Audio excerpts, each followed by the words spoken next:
Bem-vindos à nossa conversa de hoje. A gente tem em mãos materiais muito ricos, né? Sim, bastante coisa interessante, anotações de workshops, textos que juntam Maria Montessori e, neurobiologia do desenvolvimento infantil. Exato. E a nossa missão aqui é tentar entender melhor esse caminho do desenvolvimento da criança, sabe? Desde aquela agitação interna até a concentração profunda. E é fascinante, né? Porque os materiais mostram, combinando observações bem antigas com ciência atual, que acalma. Bom, a calma não é bem o destino final. Ah, não? Não, é mais o ponto de partida. Essencial. Porque é dessa calma que brota a concentração. Aquela que, olha só, parece até reorganizar o cérebro da criança. É reorganizar mesmo. Uau! É o que os estudos sugerem. Impacta aprendizado, autocontrole, até a forma como a criança coopera. É um caminho bem claro que os materiais apontam. Legal. Então, vamos desempacotar isso, começando pelo que geralmente atrapalha, né? O que impede essa calma. Olha, as fontes falam de uma coisa que chamam de a história mais comum do mundo, que é basicamente a opressão não intencional da criança. Opressão não intencional, como assim? Pelos adultos. Isso, pelos adultos. Acontece principalmente por três grandes obstáculos que a gente cria, muitas vezes sem perceber ou com boa intenção. E quais seriam? Primeiro, proibir coisas sem necessidade real. Sabe, não mexe aí, larga isso, quando talvez não precisasse. Tá. Segundo, interromper o tempo todo. A criança tá ali, concentrada em algo, mesmo simples, e a gente chega aí, corta. Entendi. E o terceiro? Ajudar demais. Ajudar sem que a criança precise ou principalmente sem que ela peça. Aquela ajuda que tira a chance dela de tentar, de conseguir sozinha. Nossa, pensando bem, a gente faz isso direto, né? Pois é. E o efeito dessas interrupções constantes, elas geram reações de defesa na criança. Que tipo de reações? As fontes descrevem, assim, dois polos. Ou a criança fica hiperativa, agitada, parece que está sempre ligada no 220. Sim. Ou vai para o outro lado, fica mais passiva, frágil, insegura, sabe? São respostas ao ambiente. E se isso continua, pode acabar virando um traço da personalidade dela. Faz sentido. Complicado. Mas então, se esses são os obstáculos, como é que o adulto pode ajudar a criança a achar essa calma inicial? A base de tudo. Bom, os materiais dão pistas bem claras.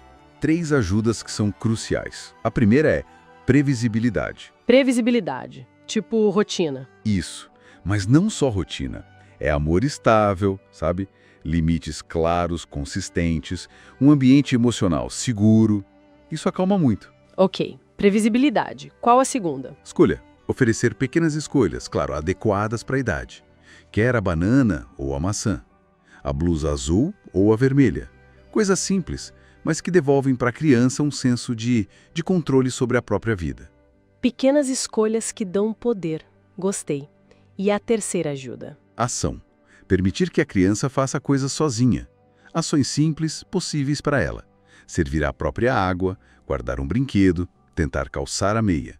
Isso devolve o senso de eu consigo, a competência.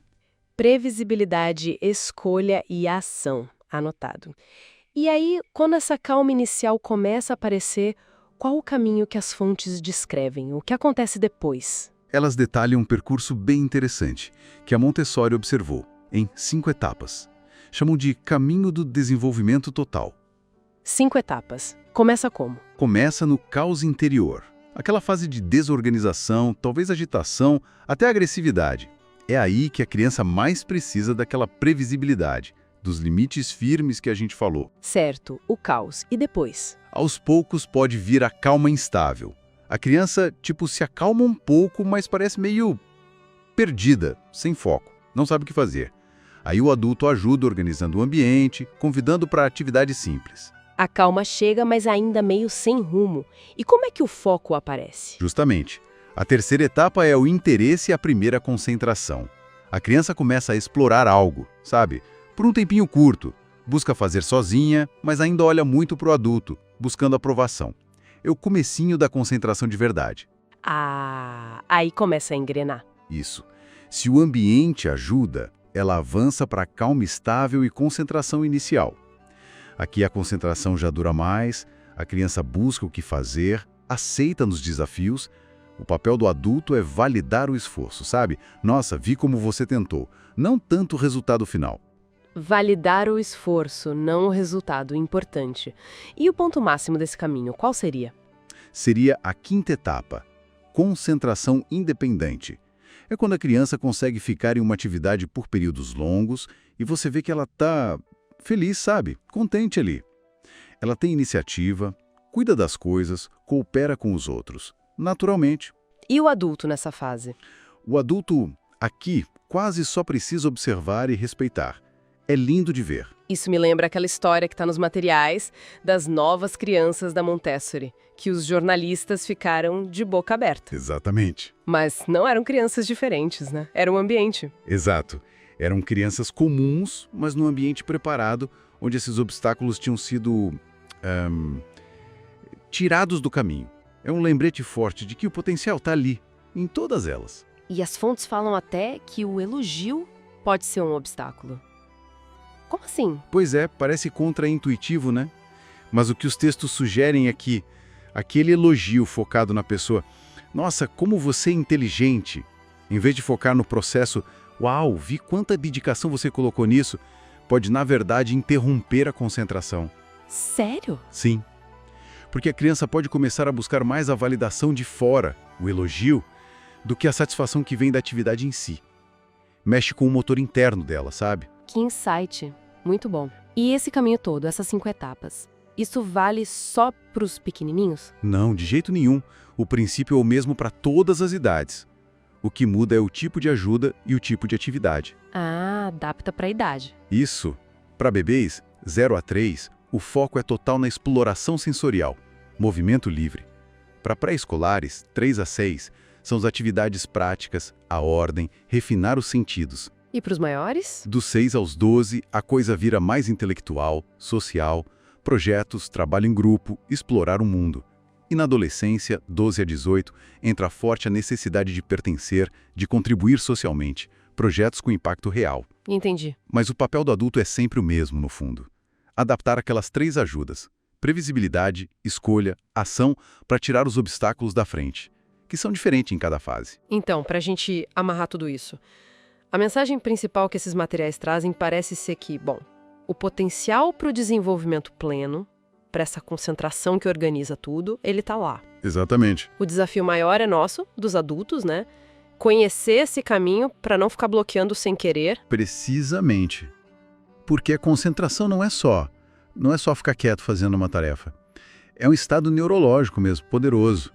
Melhora como a criança aprende, como se regula, como coopera. Entender as etapas, entender o impacto dos obstáculos. Isso permite a gente agir com mais consciência, né? E talvez menos culpa. Focar em criar as condições certas. Perfeito. Fica então talvez uma reflexão para quem nos ouve. Qual será aquele pequeno obstáculo do dia a dia, uma interrupção que a gente faz no automático, uma ajuda que ninguém pediu, uma proibição meio sem sentido que a gente poderia tentar remover hoje, só para dar um pouquinho mais de espaço para o caminho único de cada criança se desenvolver. Fica aí para a gente pensar.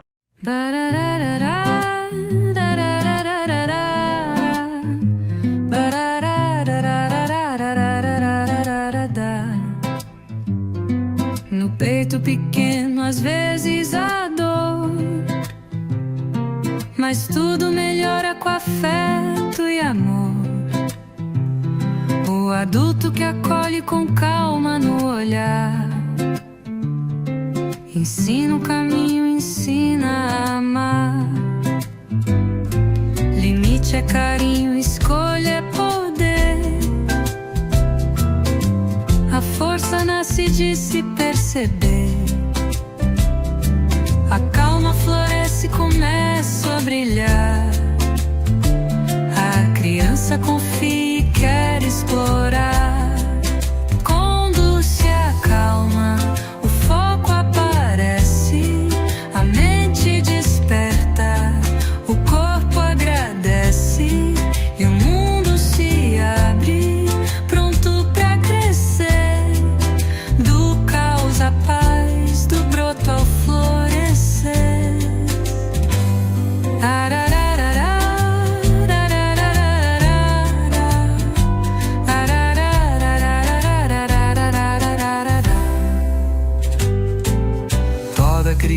criança é flor a abrir,